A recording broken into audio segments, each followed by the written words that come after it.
सब्सक्राइब कर लीजिए। बिस्मिल्लाहिर्रहमानिर्रहीम। عرضه صلى الله عليه وسلم الدعوة في السفر. وأخرج أحمد عن ابن سعد رضي الله عنهما. وسعد الذي دل رسول الله صلى الله عليه وسلم على طريق ركوبة.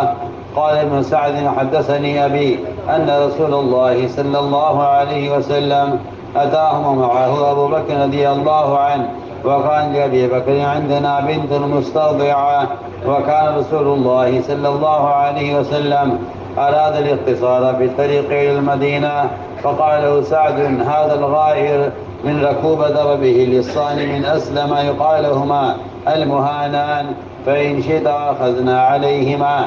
فقال رسول الله صلى الله عليه وسلم: خذ بنا عليهما. قال سعد: فخرجنا حتى أشرفنا إذا أحدهما يقول لصاحبه: